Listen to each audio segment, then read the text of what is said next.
Here's the Warzone Foundation's controller aim guide. This is OriginalPongo. I'm currently sitting around a 4 KD. I was playing with no aim assist for about a week, and I discovered that it really helped with my centering, and I decided to share my warm up with you guys here. You can really just tailor the settings to your particular preference. I do like to run speedball with about 5 or 6 bots on recruit. If they're on regular, they throw garbage around and it really interferes with you trying to warm up. This is for you, it's not for the bots.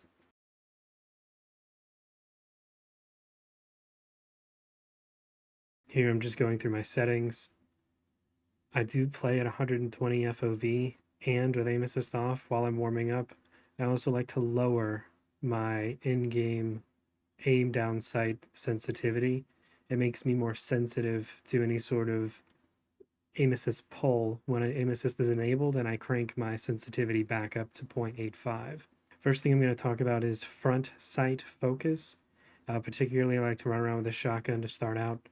You really just want to watch the center dot on your screen or the center post on any sight. You want to try and shoot through your target.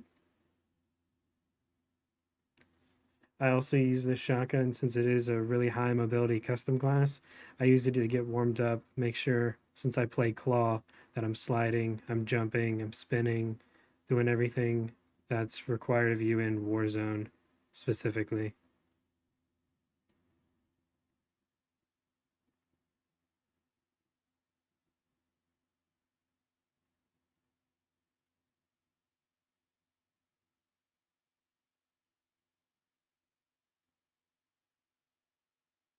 Now here I've switched over to my tracking class. This is for close to mid-range tracking. So even if I have the opportunity to kind of hit someone at more of a medium to long range, I oftentimes elect to either aim down sight or hip fire at closer ranges, because all I'm doing is setting barriers for myself to warm myself up and make sure I'm prepared. It's not all the time in Warzone you get to aim down sight and shoot somebody in the face. So it's really important to practice switching targets, kind of imagine yourself between one engagement and another, and only focus on one thing: tracking, B-hops, making sure you're coming up behind a person, you're behind cover when you go to shoot. It's really important that you pay attention to the little things. It's also good to practice your stuns and throwing knives. I know a lot of you gremlins love to run stuns, specifically in Warzone. So practice banging it off the wall like I do here. Practice, sliding around, really getting a feel for what range it's effective at.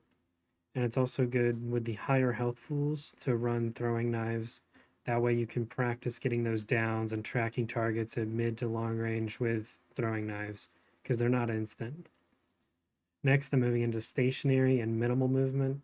This is when I'm barely moving around an obstacle. Typically, if you're in Warzone, you're on a head glitch, and I'm just shooting targets with a lower damage weapon at medium to long ranges. I will eventually step up to ARs and longer range builds of the same gun, but it's really important here to have trigger discipline. I don't know if you can tell, but I am pausing between bursts just to try to make sure that I'm actually landing those shots.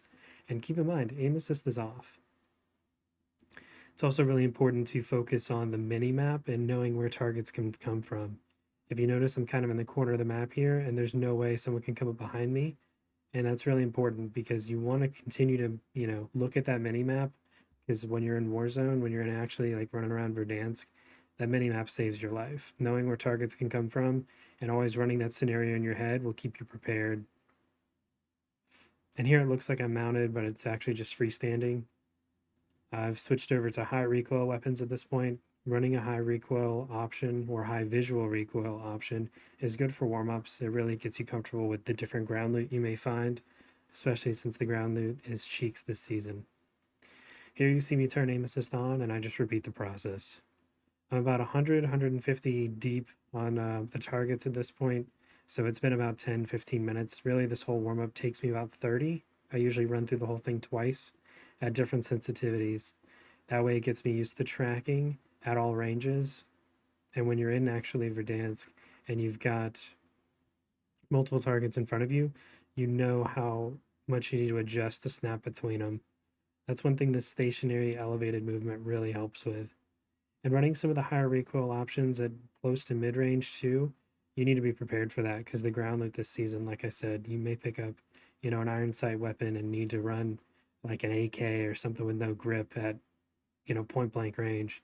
It's really good to diversify yourself and ultimately, making sure you're comfortable being uncomfortable and being able to just use anything off the ground and, take care of whatever targets in front of you. Ultimately, that's all that matters, right? If you're comfortable with the ground loot and comfortable with most of the guns in Modern Warfare, you'll have no problem picking up anything off the ground and Verdansk and absolutely frying with it.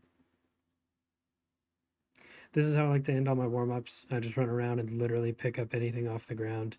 It's really beneficial because you never know. Sometimes you're scrambling looking for ground loot. This teaches you just to pick up whatever you've got and make it work. Anyways, that's been my controller aiming guide, Warzone Foundations. Like, comment, share, subscribe, do whatever you want. I don't care.